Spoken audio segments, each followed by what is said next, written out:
When I was 18 years old, I got a tattoo. I drove 45 miles to meet a friend at a tattoo parlor, and I waited 7 months to tell my parents. I gave myself a pump-up talk, I walked in the living room where my mom was sitting, and I let her know, because the next week we were headed to the cabin for the 4th of July holiday, and I didn't want to shock her in front of my entire extended family. She was pissed, and she just kept asking, "Why would you do that? Don't you know it'll be on your body forever?" But was she right? I mean, are tattoos really permanent anymore? I went to a couple different local tattoo removal places to find out. But before I did all of that, I wanted to talk to someone who has regretted a tattoo decision. This is Julie. We grew up together. I apologize for the sound quality. She lives in Sioux Falls, South Dakota now, so we had to talk over the phone. Do you want to tell me what your tattoo is? It's a tattoo of a diamond. I say it's a jewel, but it's basically a diamond. And why do you have a jewel? Well, my name is Julie, and everyone calls me Jules.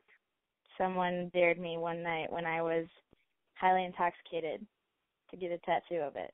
So were you drunk when you got it, or did you wait and do it the next day? I waited and did it the next day. No, I wasn't drunk when I got it. Have you thought about it before then? Have I thought about getting a tattoo of a jewel on my ass before that night? Yeah. No. Julie says it's a funny story, but when she catches glimpses of that not-so-shiny rock on her butt cheek, she gets a sense of regret. I don't tend to bring it up when I'm sober. Like, do a lot of people know about it? Yeah, a lot of people know about it. But not because they've seen it, just because some people who have seen it talk about it. Okay, just to clarify, not everyone has seen your ass. No. Like, I forget it's there half the time, and then I'll catch a glimpse of it, and I'm like, what is that? What did I do? You see, Julie isn't alone in her tattoo regret.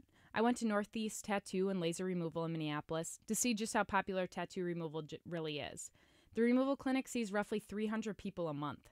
This is Alex Nedich. He co-owns the shop. We see everything from, ring fingers to names that it would be on an arm or shoulder blade or chest, to lower back tattoos, and of course the subject matter. We don't really ask those questions. It doesn't matter to us why they want it off or why they got it in the first place. We're not here to judge anybody in that sense. Alex says things like ink density, color, scarring, how well someone takes care of themselves are all factors in determining how many sessions it will take to remove someone's tattoo. I guess, does it ever really 100% go away? Like, will your skin look like it did Yes, before? it can. I mean, it is a process. It's very rare that a tattoo would come out in just one session. It is a multi-session process. It is pretty hard to gauge how many sessions it'll take. On average, Alex says it takes about 6 to 10 sessions to remove a tattoo. And you have to wait about 6 to 8 weeks between each session, which could total over 2 years before someone's tattoo is completely removed.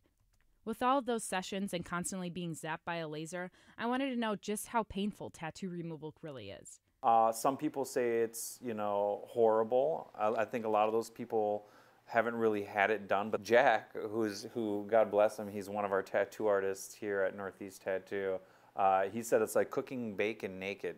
Northeast Tattoo and Laser Removal's laser was receiving routine maintenance when I was there to meet with Alex, so I drove across town to St. Paul to meet with the founder of Fallen Ink Tattoo Removal, Dustin Nelson, to see how a tattoo is really removed. So this is our laser. It's got 3 different wavelengths in there, so this machine will actually treat a full spectrum of color. Okay. Do you want to see it zap real quick? Yeah. Dustin has a tattoo on his upper right arm that he's in the process of removing. He said he's getting it removed in order to replace it with something that is more in line with his style, which he said happens quite often. The sound you hear in the background is a laser warming up. My taste and style has changed, and I just don't care for this tattoo anymore. So I'm going to start removing this, and in a few years I'll have a new tattoo. This is Dustin removing his own tattoo. We're going to zap, I'll zap a little bit of This is this awesome. tattoo. So you got the shades on? Yeah. So I'm using the 1064 wavelength, which traditionally goes after black and dark ink. So if I were to use this wavelength on a red, it would do absolutely nothing to it. If I were to zap myself right here, I can't feel a thing. zap it on the tattoo, I can feel it. So 3, 2, So- 1. Huh. So it feels like a hot rubber band just snapping you. So that's how it works. You would go along the whole line, Yep, just like almost like tracing the lines. exactly.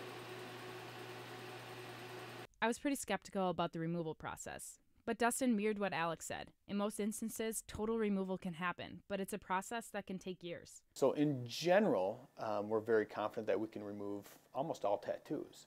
But every now and then there's someone that comes in that just has a weird tattoo that just does not react the way it should. But in general, most all tattoos can be removed to the point of complete removal where you could never tell there was ever a tattoo there in the first place. So in the end, I came to the sad realization that nothing really lasts forever, and to my mother's pleasure, that includes tattoos. For Culture Q, I'm Elizabeth Smith.